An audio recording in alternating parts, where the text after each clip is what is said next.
Nakikita niyo ba ang nakikita ko? Napakagandang bata. Nasaan? Ito nasa harapan niyo. O anong tinatawa niyo? Hindi kayo makapaniwala. Ako si Bubbles. Maganda, medyo matalino, pero solid sa kasisihan. Pero mayroon akong sikreto na hindi dapat malaman ng iba. Gusto niyo bang malaman? Antabayanan. Alam niyo ba mga miyama? Binilhan ako ni Daddy ng bagong bag.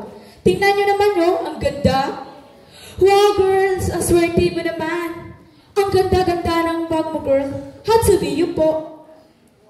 Napansin ni Bubbles si Nanay Mila, ang kanyang ina, na naghihintay malapit sa gate ng paaralan. O siya mga me, kailangan ko nang umalis. Magsha-shopping pa kasi kami with mommy. Bye-bye! Habang naglalakad si Bubbles papunta kay Nanay Mila, na naghihintay malapit sa gate ng paaralan.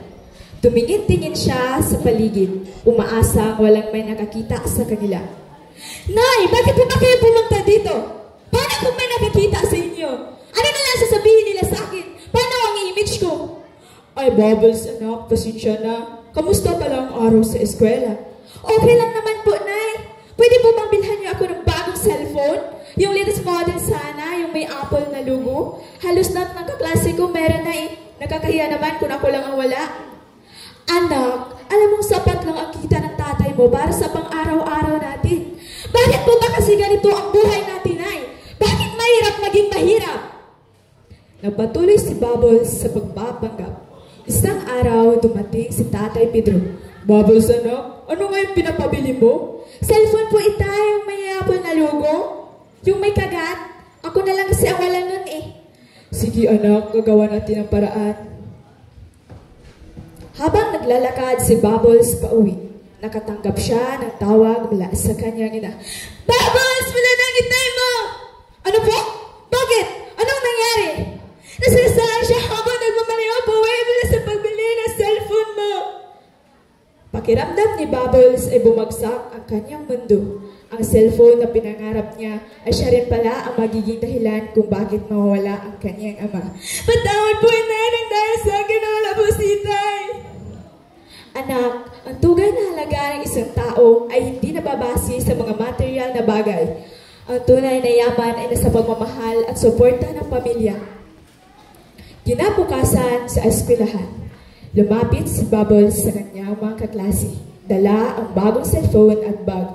Girls, may kailangan na sabihin sa inyo. Hindi talaga kami mayaman. Ang cellphone na to, binili to ni tatay sa akin. Pero wala na siya ngayon. Dahil na-aksidente siya nung umuwi galing pagbili ng cellphone ko. At ngayon, natutunan kong hindi nasusukat ang halaga ng isang tao. Mahalaga ang pagmahal at pagkaroon ng mabuting puso. Nagkaroon ng sandaling katahimikan. Bubbles, bakit hindi mo sinabi agad? Natatakot akong pagtawanan niyo ako, pero ngayon, alam ko na mas mahalaga ang katapatan kaysa pagpapanggap. Mas mabuti ang mahalaga. Bubbles, sama-sama ang mga klase ni Bubbles. Nagpapakita ng suporta. Ngumiti si Bubbles habang may mga luhang dumadaloy sa kanyang mata. Maraming salamat.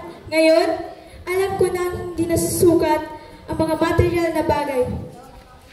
Kaya nga, sabi ng iba, walang sikreto na hindi nabubunyag. Kaya ngayon, ipapakita ko na sa inyo ang tunay na Bubbles na maganda, medyo matalino, pero so